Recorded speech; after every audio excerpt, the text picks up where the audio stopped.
enfin rentré chez nous. Donc on avoue que quand on est arrivé, on a eu pas mal de boulot à faire puisqu'on avait tout laissé comme ça.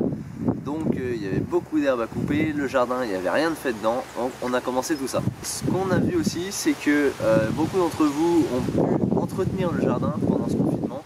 Et là, avec la reprise de la vie normale, ça va être compliqué. Donc ce qu'on nous fait et qu'on vous propose de faire, c'est de laisser une partie de votre jardin en totale libre évolution. Donc voilà, nous c'est notre petit espace qu'on commence pour l'instant, c'est très petit. On a fait une sorte de forme de haricot, c'est pas terminé du tout, on commence à peine. Donc on va vous montrer au fur et à mesure l'évolution. Alors ça a plusieurs avantages et des nombreux surtout pour la faune et la flore de votre jardin. Donc déjà on peut voir que ça attire les animaux puisque on a choisi de le faire nous à côté d'une fourmilière. Donc la fourmilière est en plein milieu. Ça va vraiment laisser les animaux libres de faire ce qu'ils veulent.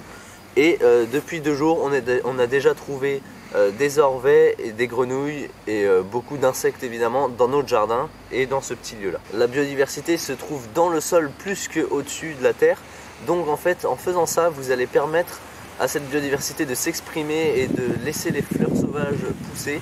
Donc vous allez vraiment voir les produits locaux et la biodiversité locale de votre jardin. Ça permet aux abeilles de polliniser, aux bourdons, à tous les insectes d'avoir un abri, aux papillons aussi de venir. Alors là c'est l'endroit où on stocke toute l'herbe qu'on coupe dans la partie du jardin qu'on entretient et on a un petit mélange de paille aussi qu'on avait ramené pour notre jardin. Donc c'est ce qui va nous permettre de faire des buttes dans notre jardin pour protéger toutes les plantes et les plants. Alors pour contrôler cet endroit vous pouvez faire plusieurs délimitations possibles. Nous on a choisi les cailloux qu'on va en mettre tout autour. Là on n'a pas du tout fini.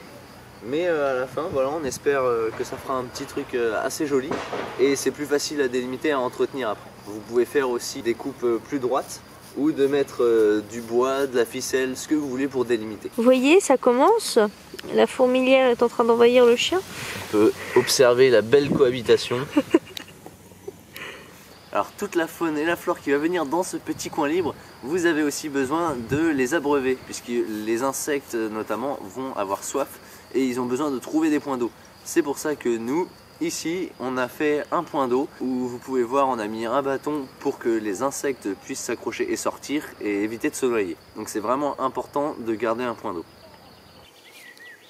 Alors on fait un petit saut dans le temps, on se retrouve quelques jours plus tard, on a terminé de mettre les pierres autour et on a mis une bûche à l'intérieur, donc du bois mort, pour que les insectes puissent se faire un abri et s'abriter. Donc l'herbe commence un petit peu à pousser et voilà, c'est parti. Alors surtout en cette période, prenez soin de vous et prenez soin aussi de la faune et de la flore qui vous entoure, puisqu'il y a beaucoup d'espèces protégées, notamment les orvets. Donc prenez soin d'eux et donnez-leur de quoi vivre correctement.